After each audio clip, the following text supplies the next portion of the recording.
An apple falls from a tree. We call this gravity, the earth pulling the apple down. But while Newton calculated how gravity behaves, he never explained what actually does the pulling, or why. Then, 200 years later, Einstein made a shocking declaration. Gravity is not a force at all. Right now, sitting in your chair, you are not being pulled down. In fact, the chair is pushing you up. What kind of nonsense is this? To unlock this secret, we must completely relearn what it means to fall. Einstein called it his happiest thought. A person in free fall feels no weight at all. Imagine a sealed, windowless elevator in deep space being pulled upward, accelerating. The stickman inside feels his feet pressed to the floor, and this feeling is exactly the same as standing still on Earth. From inside, you could never tell the two apart. Now something remarkable happens. Shine a beam of light across the accelerating elevator, and it can't travel straight. It bends slightly downward before hitting the far wall. If acceleration and gravity are truly identical, there's only one conclusion. Gravity must bend light too. Even massless light has its path curved. Acceleration and gravity are indistinguishable. This is the starting point of general relativity, the equivalence principle. So, what is gravity really? Place a heavy bowling ball on a stretched rubber sheet, and the sheet sags into a curve. Every mass in the universe warps the invisible fabric of spacetime, exactly like this. The heavier it is, like the sun, the deeper the curve. Now roll a small marble nearby. The marble isn't being pulled by the bowling ball. It's simply rolling along the curved surface.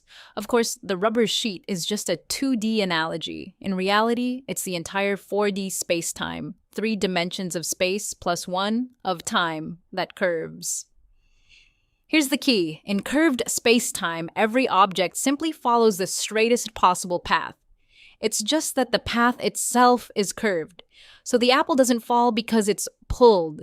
It slides along the most natural straight-line path that curved spacetime lays out for it.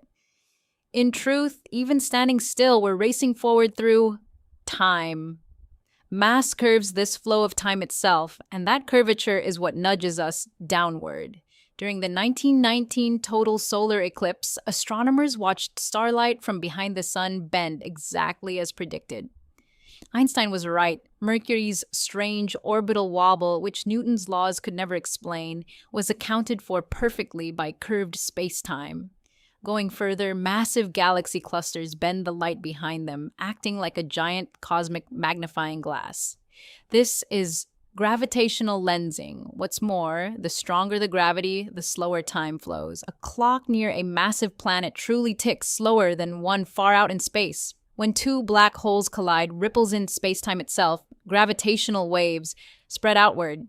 In 2015, humanity finally detected these cosmic tremors directly, and when the curvature of spacetime becomes extreme, a well so deep that not even light can escape is born. A black hole. Back to the beginning.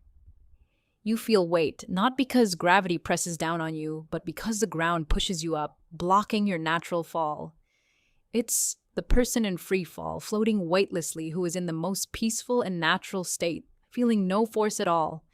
We are all simply flowing along. Curved space-time gravity was never a force. It was the most elegant curve the universe draws. If you enjoyed this wondrous journey, please subscribe and like.